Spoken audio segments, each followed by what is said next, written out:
www.sangatv.com.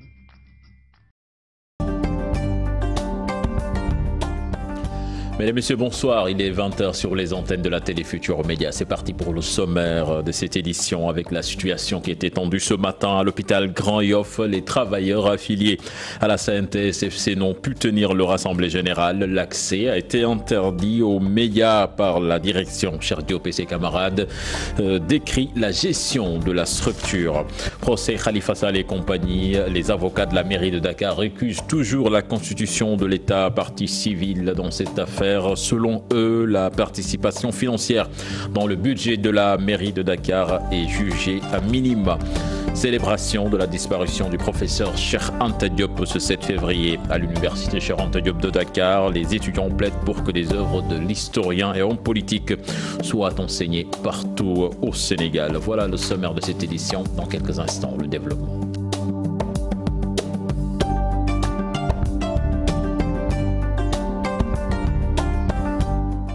Bienvenue à toutes et à tous. Assemblée générale avortée des travailleurs de l'hôpital Grand Yoff affiliés à la CNTS-FC. L'accès a été interdit aux journalistes par la direction, ce qu'a déploré le secrétaire général venu leur porter main forte. Cheikh Diop et ses camarades décrit la gestion de la structure sanitaire. Ils sont également revenus sur leurs difficiles conditions de travail. Compte rendu signé Fatima Ba et Diafara Ba. 13h à l'hôpital général de Grand Yoff, l'accès est interdit aux journalistes invités à l'Assemblée générale des travailleurs affiliés à la CNTS-FC. Une situation déplorable selon leur secrétaire général. Nous ne pouvons pas accepter qu'à chaque fois que notre section syndicale, que notre organisation syndicale convoque une réunion, c'est la police, c'est des brimades, c'est des interdictions.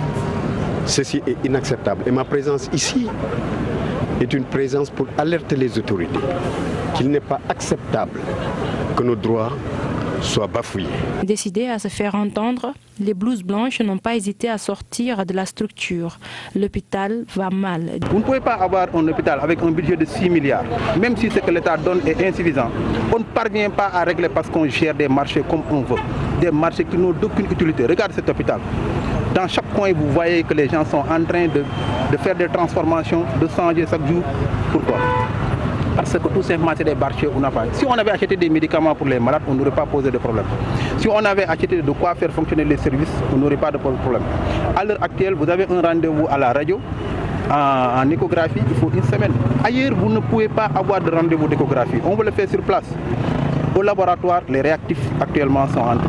Donc où passe l'argent? Chersek et compagnie exigent de meilleures conditions de travail et le paiement à temps des salaires. Le mois passé, il a fallu faire un découvert bancaire, bien qu'au moins il y avait de l'argent au niveau du trésor pour pouvoir payer les salaires.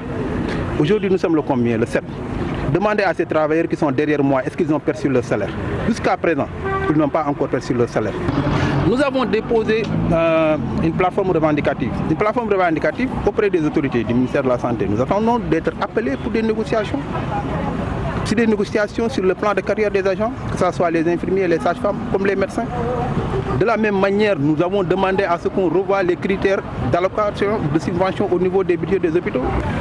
L'autre élément, c'est l'octroi de l'indemnité de logement. Est-ce que vous savez, aujourd'hui, nous sommes les seuls agents de la fonction publique à ne pas bénéficier d'indemnité de logement? Ces travailleurs interpellent les autorités sur leur plateforme revendicative et pour leur prochaine assemblée générale, ils sont déterminés à faire face à la directrice de l'hôpital pour la tenir au sein de la structure. Fatima Ba, en tournée syndicale à Rufisque, l'Alliance anti-Guessum de son côté avertit le gouvernement si les accords signés ne sont pas respectés à la rencontre du 13 février avec les syndicats. Le cocotier sera secoué selon les responsables de ce nouveau cadre syndical. Mbalo Diatiam, secrétaire général du SUTSAS, que je vous propose d'écouter. Il est interrogé par Ousseynou Thiam et Bira Diagne. Les questions de la plateforme revendicative, les accords qu'on a obtenus et les négociations qu'on a entamées depuis la semaine passée. On attend du gouvernement des actes et rien que des actes. Des accords pour la plupart concernant le SUDETM et le SUTSAS portant sur la fonction publique locale parce que cette fonction publique doit être une réalité pour les travailleurs surtout au travers de l'acte 3 de la décentralisation. Nous sommes dans une alliance Ande Gueusseum avec le Sud-ETM. Et Gueusseum, vous savez, c'est secouer le cocotier. Bon, c'est des accords qui ont été conclus et qui méritent d'être matérialisés. Des accords qui remontent pour la plupart en 2014 et des accords résiduels en 2015 et 2016. Et pour lesquels aussi nous tenons. Alors, le fisc est mobilisé. Et pour cela, nous pensons que nous allons continuer ce travail. Santé, toujours lancement de la semaine de la santé de la mère et de l'enfant ce mardi, les 1000 premiers jours de ma vie. C'est le thème de cette première édition. Un village de la santé est installé à la place de l'obélisque pour des informations sur la santé de la mère et de l'enfant. Plus de détails dans cet élément signé Fatima Taba. La place de la nation transformée en un village de la santé de la mère et de l'enfant. C'est donc parti pour une semaine d'échanges sur la santé de la reproduction, les 1000 premiers jours de la vie, le thème de cette première édition. Le choix du thème, les 1000 premiers jours de la vie, en termes d'opportunités, c'est un choix du thème extrêmement important. Parce qu'on sait, et c'est certain, que jusqu'à 2 ans, la prise en charge effectivement doit être bien surveillée pour permettre à l'enfant de bien se développer, mais aussi de grandir dans de meilleures conditions et d'être productif pour la société. Quand on parle de santé, on ne peut pas effectivement en parler sans mettre au centre la préoccupation majeure du Sénégal, c'est de faire en sorte que la mère et l'enfant soient bien traités, bien pris en charge au plan médical. C'est pourquoi nous avons effectivement le pari de réduire à sa plus simple expression la mortalité maternelle et néonatale. Des stands sont installés pour plus d'informations sur la planification familiale, la nutrition, la survie de l'enfant et d'autres thèmes. Aujourd'hui, on est venu pour vraiment faire un exposé par rapport à les offres de services que l'on fait. À travers ces journées, nous consultons et dépistons la population sénégalaise en fait. Nous proposons aux visiteurs aussi les méthodes contraceptives, vraiment, les méthodes contraceptives. En fait, nous proposons aux visiteurs les méthodes contraceptives comme les préservatifs, les stérilés, les jadelles et tout. L'événement est organisé par la direction de la santé de la mère et de l'enfant en partenariat avec des ONG telles que l'USAID. Il est également nécessaire que les communautés et les familles se réunissent pour soutenir les femmes que vous connaissez et aimez, vos épouses, vos sœurs, vos filles, pour qu'elles puissent prendre les bonnes décisions. La planification familiale doit être un sujet que les gens peuvent aborder et accepter. Il est enfin nécessaire que tout le monde, partout au Sénégal, joue son rôle. Des consultations gratuites, des expositions, des conférences et des panels, tout sur la santé de la mère et de l'enfant. Les populations sont invitées à cet événement. Et bientôt la fin du calvaire pour les malades de cancer. Les professionnels qui doivent installer la machine de radiothérapie terminent leur formation à la fin de cette semaine. Selon le ministre de la Santé, Abdoulaye Diouf Sarr, soutient donc que la machine sera fonctionnelle dans les jours à venir. Je vous propose de l'écouter toujours au micro de Fatima Taba et Yafaraba. La radiothérapie est bien effective. Elle a été présentée aux journalistes. Aujourd'hui, d'ailleurs, je viens de me rendre compte que la dernière cohorte de formation termine sa formation cette semaine. Et dès effectivement la fin de cette formation, les agents qui doivent effectivement opérer sur la plateforme et faire cette semaine, le premier groupe effectivement sera pris en charge pour le traitement. Non, il n'y a aucun problème. La radiothérapie est bien opérationnelle, mais le dispositif doit effectivement recevoir des agents qui sont actuellement en formation. Ils bouclent leur formation cette semaine et le travail commence. Il n'y a véritablement pas péril à la demeure de ce point de vue-là. Allez voir effectivement les responsables qui aujourd'hui travaillent sur la plateforme sont en train de former les équipes. Ils vous diront que toute chose mérite une planification et toute chose nécessite une organisation. Ils sont là-dessus et les malades seront pris en charge dès la fin de cette première semaine de formation. Santé toujours face aux nombreuses difficultés que traverse le service d'accueil des urgences de l'hôpital régional de Ziguinchor. La direction de cet établissement a décidé d'organiser en téléthon. C'est ce qui ressort dans CDD qui s'est tenu à Oussouye. Là-dessus, nous écoutons les explications du directeur de l'hôpital au micro de Boubacar Diassi et Lamine Magnan. Nous avons constaté la situation de la gestion des urgences. Nous avons dit que la résolution du problème des urgences ne se limite pas uniquement à la construction de logements. Mais il y a d'autres actes d'autres actions que nous devons mettre en place pour pouvoir améliorer la gestion des urgences. D'abord, renforcer l'équipement, parce que l'État, certes, est en train de nous permettre de renforcer l'équipement. Mais cela ne suffit pas parce que nos besoins sont immenses. D'autre part également, du point de vue du fonctionnement, nous avons besoin de produits d'urgence. Avec notre budget, nous arrivons, mais il serait meilleur de pouvoir renforcer les produits d'urgence. Et également, quand nous voyons l'organisation même de l'infrastructure au niveau de l'hôpital en ce qui concerne le service des urgences, le service ne répond pas aux normes. Il nous faut réaménager. Donc voilà ce qui nous anime aujourd'hui à faire de telle sorte que la communauté puisse nous accompagner dans l'amélioration de la prise en charge des urgences à travers ce téléthon. Autre aspect de l'actualité, le 10e jour du procès Khalifa Sall, les avocats de la mairie de Dakar récusent la constitution de l'État du Sénégal comme partie civile dans cette affaire. La participation financière dans le budget de la mairie de Dakar est jugée minime. Là-dessus, nous écoutons les explications de maître Ousseynou Gaï, avocat de la mairie de Dakar, au micro d'Aminata Baresso et Tierno Laurent Mendy. Dans le budget municipal, c'est un budget qui a été voté à hauteur de 50 milliards. Et sur ces 50 milliards, l'État du Sénégal n'a contribué qu'à hauteur de 160 millions. Un chia, 160 millions. Mais comment va-t-on verser uniquement 160 millions sur 50 milliards et dédier d'ailleurs ces 160 millions à des dépenses précises, exécutées par des agents de l'État, où le maire n'a aucune prise, et vous venez considérer que ces sommes vous appartiennent, alors que toutes les sommes qui rentrent dans la caisse d'avance sont des sommes qui proviennent des recettes municipales. Donc ce sont des deniers de la mairie, et ces deniers de la mairie doivent être préservés par la mairie. Donc la ville de Dakar va continuer à défendre ses intérêts jusqu'au bout. Les avocats de l'État, de leur côté, font le bilan de la journée. Selon Maître Sambabité, l'audience s'est déroulée correctement, même s'il juge qu'il y a eu des perturbations liées à certaines interpellations. Nous l'écoutons, ainsi que Maître Jackson, toujours au micro d'Aminata Baresso. Le président du tribunal a estimé que toutes les questions des avocats destinés aux prévenus devaient transiter par l'organe du tribunal. Et nous avons vu que malgré cette invitation, des avocats de la partie civile, soit par ignorance, soit par provocation, s'évertuaient à interroger directement les prévenus.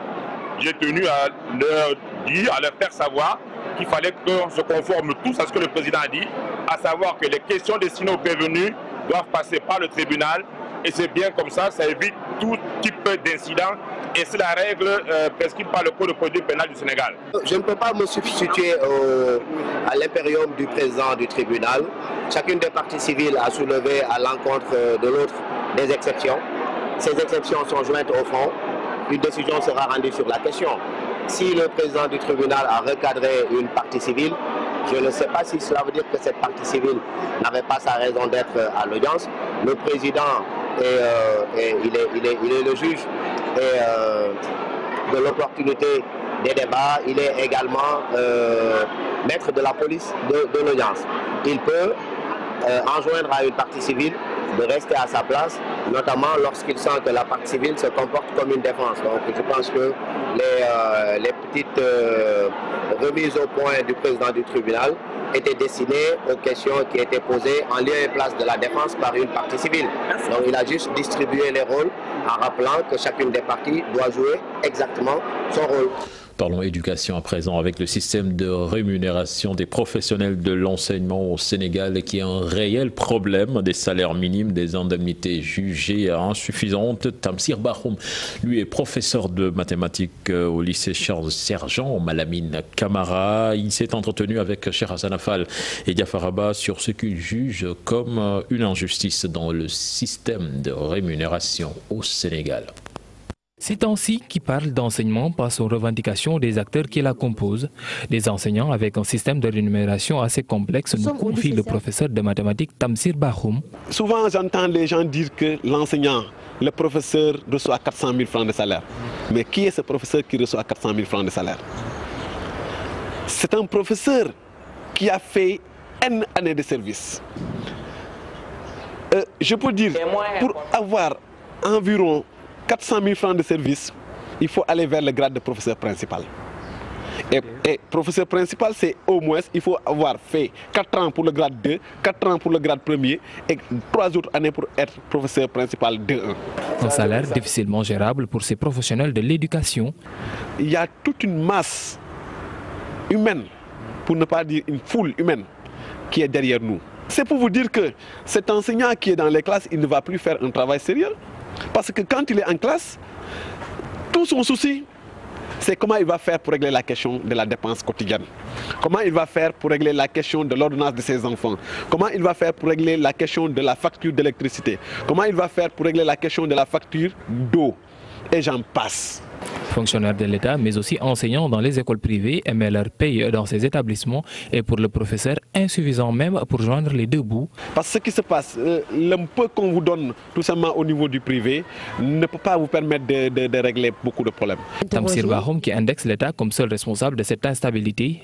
Alors nous avons trouvé un État qui est venu, qui a totalement déréglé ce système de rémunération en accordant à certains corps en dehors du salaire de base, des indemnités de 800 000, des indemnités de 500 000, des indemnités de 400 000, des indemnités de 300 000 et de 200 000, et j'en passe.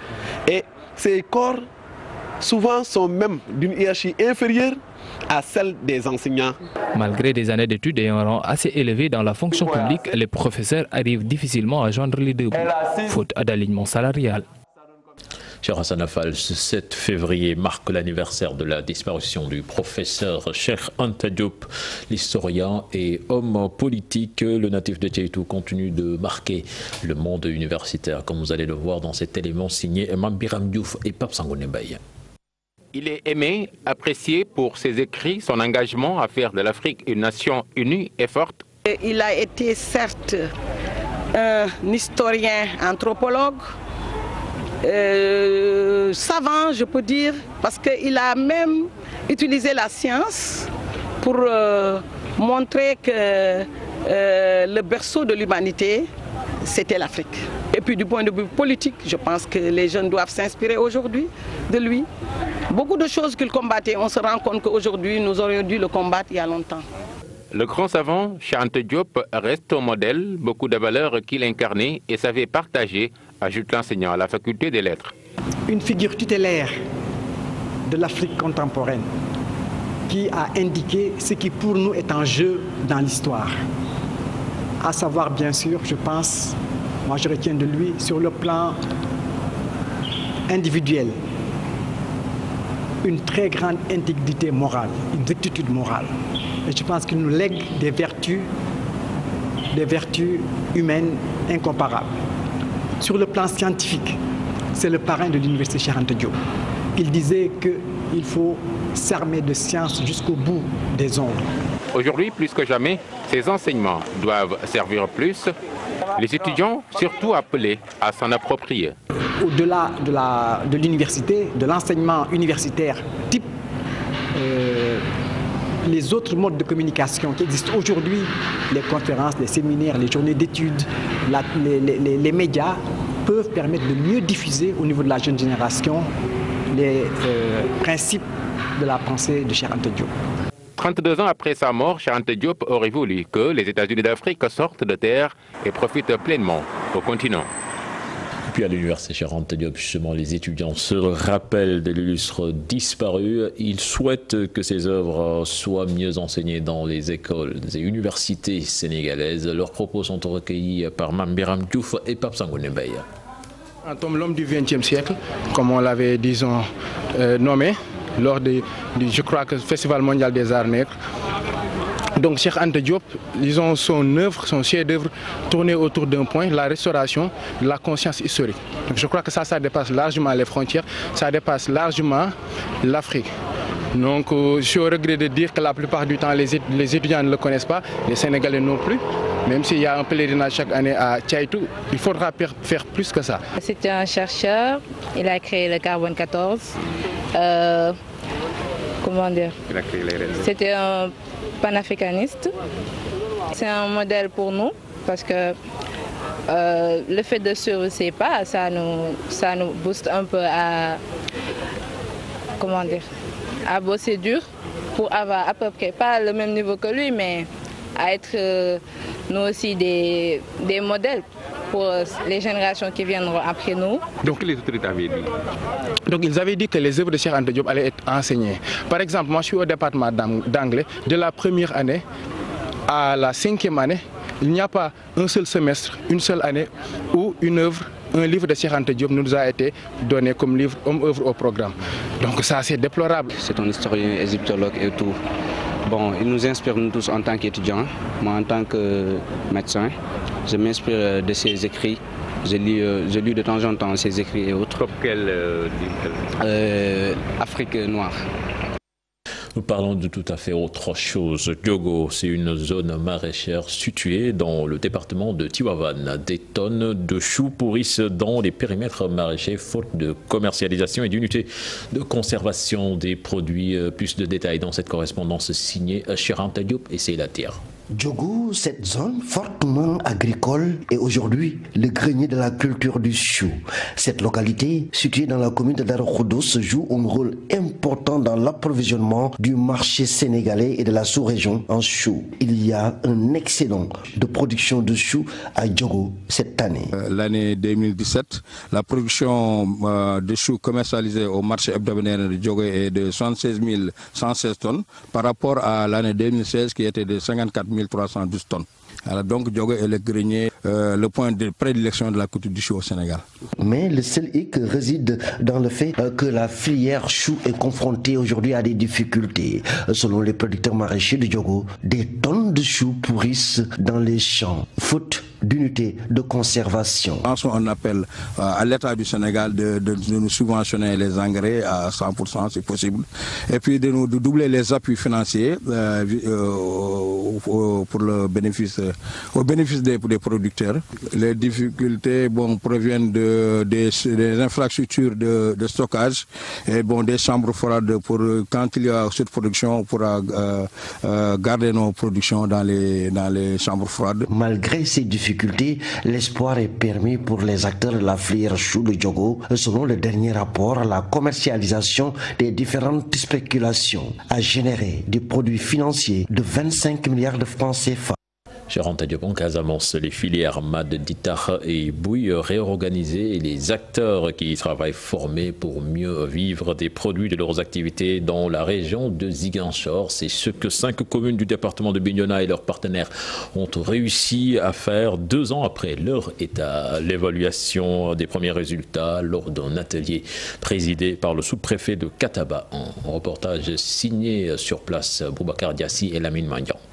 2 ans après l'organisation et la formation des acteurs des filières MAD, Bouille et Ditar dans 5 communes du département de Bignona, place à l'évaluation de leurs activités lors d'un atelier organisé à Dingaki. Le bilan le plus important en fait, c'est surtout l'organisation de ces 2200 producteurs. Sur ce point, nous avons eu à organiser 44 GIE et aussi l'objectif c'est de les fédérer à une fêtière. L'organisation de ces filières permet aux acteurs de mieux vivre. Ça nous permet d'avoir des interlocuteurs directs, de fixer une fois par an les prix de manière équitable. Donc chacun y gagne, aussi bien le producteur que l'entreprise transformatrice.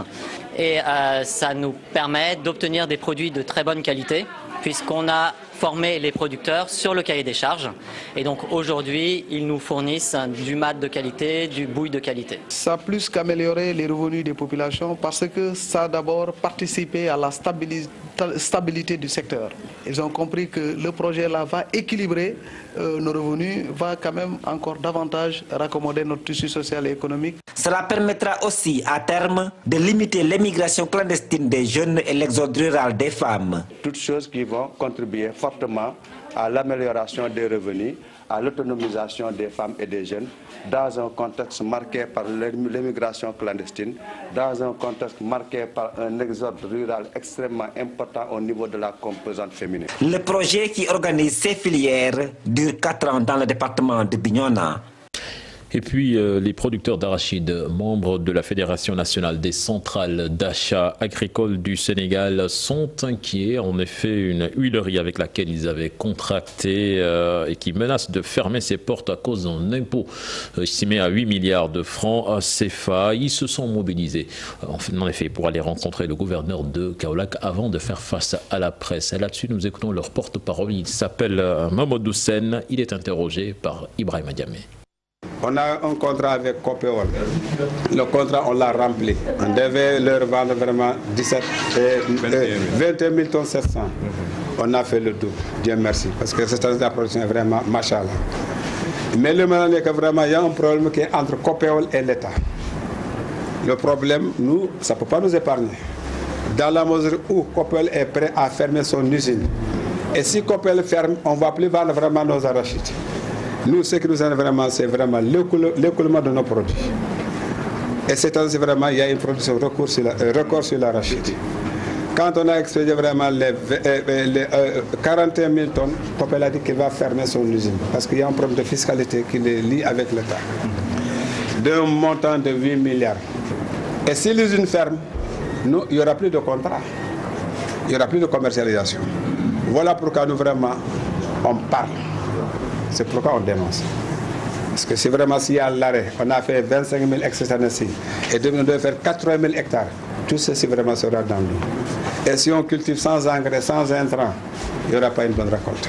Vraiment, à qui vous pouvez l'entendre, nous prions tous vraiment de prier à ce que vraiment cette situation-là décante. Enfin, l'appel que nous lançons à l'État, c'est que l'État sache que si Copéol ferme, les paysans auront beaucoup de problèmes. Et vraiment, on n'aimerait pas que Copéol ferme.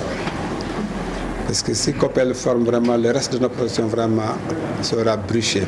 Deuxième chose, vraiment, ça sera la mévente. L'arachide sera acheté à moins de 150 francs. Ça, je le dis haut et fort. L'accès à la terre aux femmes de plus en plus difficile au Sénégal. Les femmes continuent encore d'être marginalisées. Pour les aider à obtenir ces assiettes foncières en projet pour la promotion d'une gouvernance foncière par l'amélioration des droits des femmes a été lancé ce matin. Compte rendu signé Fatou Bintou Conté et Mohamed Dian. 10% qui est réservé aux femmes, qui est appliqué sur les aménagements. Les femmes sont encore marginalisées en termes d'accès et de contrôle de la terre au Sénégal. Sur une population active agricole de 70%, elles n'accèdent qu'à moins de 13% des terres agricoles. Il y a des femmes qui ont des terres. Avec ces terres-là, ces femmes-là, c'est minoritaire. Pourquoi je dis c'est minoritaire? Si tu as un héritage, peut-être tu as quelque chose là-bas, ou bien tu achètes. Mais le processus de formaliser pour faire des demandes, s'il y a des femmes qui ne connaissent pas ça. Et donc, il faut qu'on les accompagne sur ça pour qu'elles puissent accéder au niveau des collectivités locales pour faire des demandes. Maillon essentiel de l'économie, surtout au sein de la famille, accéder à la terre est primordial pour ces femmes. Un projet pour la bonne gouvernance foncière inclusive pour l'amélioration des droits fonciers des femmes a identifié les nouveaux arrangements institutionnels pour conférer à la femme rurale la part qui lui revient dans les ressources foncières. On s'est rendu compte que l'accès souvent n'est pas de qualité et qu'il est possible aujourd'hui d'améliorer les processus d'accès des femmes à la terre pour que cet accès améliore leurs conditions de vie. Parce qu'on s'est rendu compte qu'elles sont parmi les principales travailleuses, en tout cas au niveau du monde rural, et que l'accès à la terre ne doit pas être un accès global et globalisant, d'autant plus que la terre même devient de plus en plus rare. Par exemple, en moyenne, on est autour de 4 hectares par famille au Sénégal. Dans cette initiative, le ministère de la Femme compte les appuyer. Pour là, le ministère est forcément engagé, le ministère de la Femme, car son rôle, c'est de veiller à l'effectivité des droits fondamentaux de la femme. Et l'accès à la terre est un droit fondamental pour la femme rurale. C'est donc un projet qui est extrêmement important, qui est venu à son heure, qui va contribuer à faire avancer la problématique de l'autonomisation de la femme rurale. Il faut remarquer qu'avec la diminution du dispositif foncier agricole, les femmes risquent davantage d'être reléguées au second plan en matière d'affectation des terres au niveau des collectivités locales. D'abord, le fait d'utiliser Nous allons à Linguère à présent avec la famille religieuse de Mame Gor Sané Niang de Nguet Djolof qui souhaite des branchements sociaux dans la cité religieuse. Et elle s'est prononcée lors d'un CDD tenu à Nguet pour les préparatifs de la 116e édition de leur gamou annuel. Les détails dans cette correspondance est signé Modoumbaya. Pour une meilleure réussite du gamou annuel de Nguet, la famille de Mame Gor Sané Niang exprime ses préoccupations relatives à l'eau et à l'électricité. Les principales doléances des populations sont l'eau et l'électricité. Parce qu'en Nguet, beaucoup de familles n'ont pas accès à ce liquide précieux. Nous interpellons le gouvernement pour la réparation de la route d'Ara-Louga qui devient de plus en plus impraticable. Le coordonnateur de la manifestation religieuse nous rappelle qui était Mame Gor Sané Niang, un disciple de la confrérie Tijania. Gor Sané Niang fut un homme religieux qui a toujours œuvré pour la propagation de l'islam dans le Djolof. Le préfet de Linguère rassure les membres du comité d'organisation de cet événement religieux. Après avoir écouté successivement donc, le président du comité d'organisation et l'ensemble des chefs de service, moi je sors un peu regardé parce que les chefs de service, par rapport aux doléances émises, ont pris l'engagement de satisfaire l'ensemble des doléances. Et voyant la participation massive de ces chefs de service, je ne peux qu'être satisfait par rapport à cela. Le maître mot cette année-ci, c'est de faire mieux et plus, mais surtout de relever le défi de l'organisation et de la mobilisation. Pour rappel, c'était en 1902 que Mame Gor Sané Niang avait reçu l'ordre d'El Hadji Malick Sy d'organiser le gamou de Nguet. Modoumbay, c'était le dernier élément de ce 20h. Prochain rendez-vous pour l'information, ce sera à 0h avec le tout en images. Mais tout à l'heure, vous avez rendez-vous avec Pape Gandiaï dans son émission Faram Faké. Excellente suite de programme en compagnie de la TFM. Au revoir.